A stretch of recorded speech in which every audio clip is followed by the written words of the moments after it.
여러분 안녕하십니까?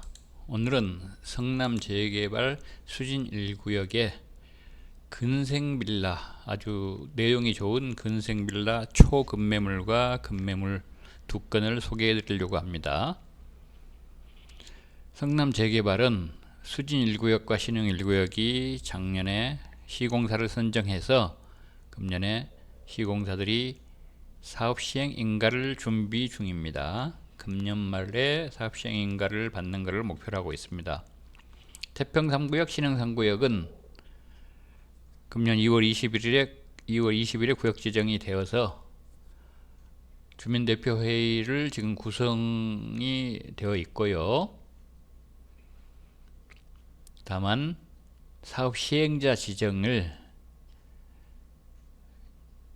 규정이 조금 바뀌어서 예비 타당성 이런 절차를 거친 다음에 돼야 되기 때문에 LH가 시행사로 지정이 되는 것은 내년이 되겠습니다. 상대원 3구역은 구역 지정 절차를 들어가기 위해서 구역 지정 공람이 조만간 있을 것으로 보입니다. 근생빌라 입주권 여부 법조항을 따져보도록 하겠습니다. 성남시 도시 및 주거환경 정비에 관한 조례입니다. 2021년 9월 13일자로 개정되어서 현재 적용이 되는 성남시 도시 및 주거환경 정비에 관한 조례를 먼저 보겠습니다.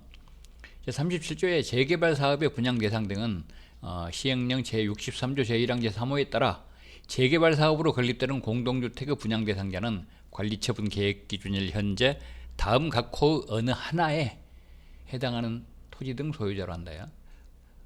어느 하나 and가 아니고 or죠. 1번도 자격이 있고 2번도 자격이 있고 3번도 자격이 있습니다. 자격이 있으면 동일한 자격이 있는 겁니다. 1번 자격자들을 보겠습니다. 1번은 종전의 건축물 중 주택을 소유한답니다. 이 주택에는 다세대 주택, 다가구 주택, 상가주택 뭐 여러 가지가 있겠죠. 그런데 이 주택에는 하물며 기존 무허가 건축물, 성남시 땅에 무단점유해서 과거부터 무허가 건물을 짓고 점용하고 거주해온 그러한 건축물요.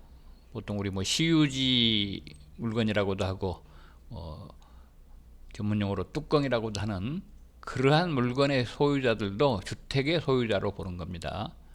그 다음에 주택으로 허가받은 미사용 승인 건축물로서 사실상 주거용으로 사용되고 있는 건축물도 포함을 합니다. 그래서 1번 하여튼 주택을 소유한 자는 모두 다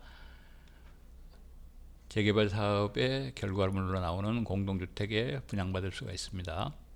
2번 주택을 소유하고 있지는 않으나 소유하고 있는 종전 토지의 총 면적이 90제곱미터 이상인 자는 역시 주택을 소유한 자와 동일하게 분양 자격을 줍니다. 3번 주택도 소유하고 있지 않고 토지 지분이 90제곱미터도 되지 않지만 소유하고 있는 종전자산 평가액이요. 분양용 최소규모 공동주택 1가구의 추산액 이상인 자. 분양용 최소규모 공동주택 수진 1구역은 분양용 최소규모 공동주택이 전용 39제곱미터가 계획되고 있습니다. 그러니까 전용 39제곱미터의 분양가가 아직 정해지지는 않았는데 그 조합원 분양가보다 자신이 소유하고 있는 주택이나 90제곱미터 넘지 않는 토지 여기에 해당되는 종전자산 평가액이 전용 39제곱미터의 분양가를 넘으면 자격이 동일하게 생기는 거죠.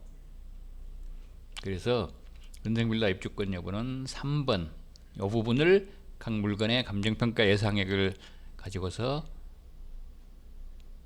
분석을 해봐야 됩니다. 자, 이 부분을 제가 이제 제 블로그에 똑같은 문구인데 다시 한번 써봤습니다.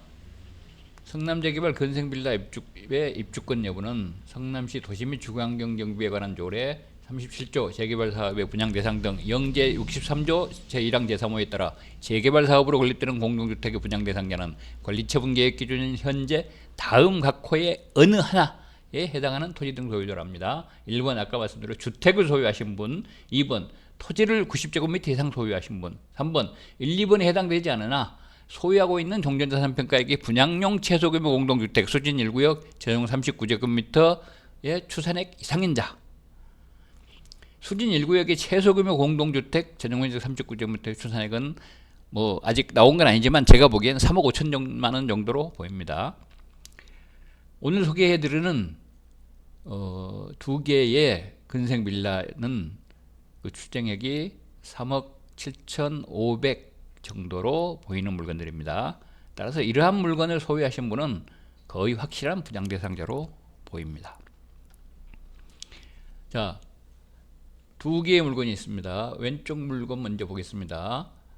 위치가 수진 1동 1300번지대 5층 중에 1층요. 대개 근생빌라는 1층 맨 아래층에 해당하죠. 대지 지분이 상당히 큽니다. 11평 정도. 전용 면적도 큽니다. 전용 면적 85.8평, 전용 면적이 25평이 넘어요. 9평이 넘습니다. 자, 근생빌라이기 때문에 정규 주택이 아니기 때문에 주택 공시가격이라는 건 없습니다. 우리 공동주택 공시가격은 없고, 다만 공시지가 있고, 주택이 아니기 때문에 뭐 사무실이나 무슨 뭐 이런 것들요, 건물 시가 표준이 있죠. 위택스에 들어가면은 건물 시가 표준이 상당히 크죠. 7천만 원입니다.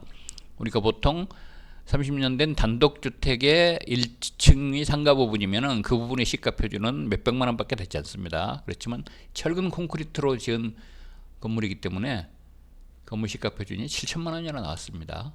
이 공시지가와 건물 시가 표준을 바탕으로 감정평가가 일어나는 겁니다.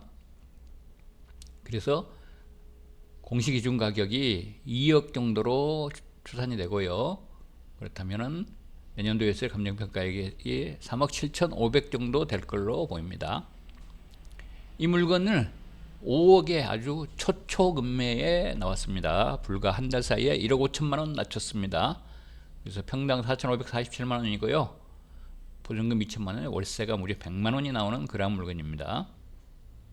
현금 투자액은 4억 8천만 원이 되겠는데요. 월세 100만 원을 활용하고 또 주택이 아니기 때문에 주택담보대출이 아니기 때문에 대출이 어렵지 않습니다.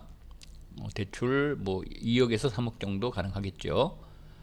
그럼 예상 감정평가액 3억 7,500을 5억으로 낮추셨기 때문에 추정되는 초기 프리미엄이 1억 2,500. 수진 1구역에서 거의 가장 낮은 프리미엄의 물건이라고 볼 수 있겠습니다.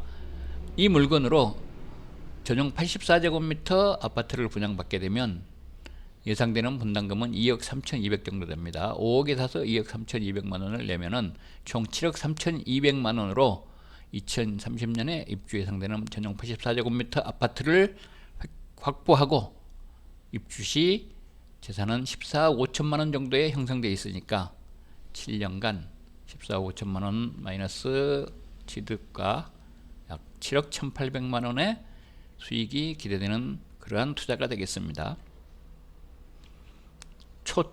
초급매물이고요. 오른쪽 매물 유사한데요. 수진 1동 2600번지대 역시 1층이고요.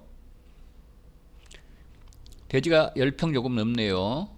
건물이 상당히 큽니다. 건물이 전용 면적이 90제곱미터가 넘어요. 역시 주택 공시가격이 높고요. 공시지가 왼쪽 매물보다 조금 위치가 좋은가 봅니다. 땅값이 높은 지역에 제곱미터당 375만 5천원. 건물 시가 표준, 건물도 더 커서 건물 시가 표준도 큽니다. 7,848만원. 사용승인이 2000년이고요. 이 물건은 6억에 나왔습니다. 평당 5,729만원. 전세보증금 1억 7천만원이 있기 때문에 4억 3천만원이라는 소액으로 투자가 가능한 그러한 근생빌라가 되겠습니다.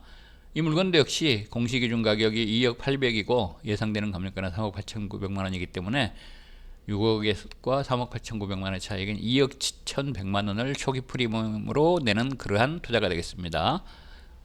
2억 1,100만 원이면은 주택 다가구 주택의 급매물 수준이죠. 추정되는 권리가액은 4억 4,700만 원이고요. 역시 84제곱미터를 분양받을 때 예상되는 분담금은 2억 1,600만 원. 6억에 구입해서 분담금 2억 1,600만 원을 내면은 총 8억 1,600만 원의 취득원가로 2030년 입주 예상되는 전용 84제곱미터 아파트를 확보하는 게 되겠습니다. 그렇게 되면 7년간 약 6억 3,400만 원의 수익이 기대됩니다. 초급매물, 초초급매물, 초급매물 이렇게 보시면 되겠습니다. 성남재개발 급매물 채널은 뉴타운 공인중개사 사무소 대표 서한종이 운영하고 있습니다. 뉴타운 공인중개사 사무소는 수인분당선 태평역에서 도보 5분 거리, 태평 3구역에서 도보 5분 거리, 수진 1구역, 신흥 1구역, 신흥 3구역에서 각각 도보 10분, 15분, 20분 거리에 있습니다. 성남재개발 급매물 채널은 성남재개발 뉴타운 블로그를 기반으로 운영되고 있습니다. 네이버 블로그 성남재개발 뉴타운으로 들어가시면은 성남재개발 급매물 채널에서 다루는 매물들이 모두 상세하게 포스팅되어 있습니다. 감사합니다.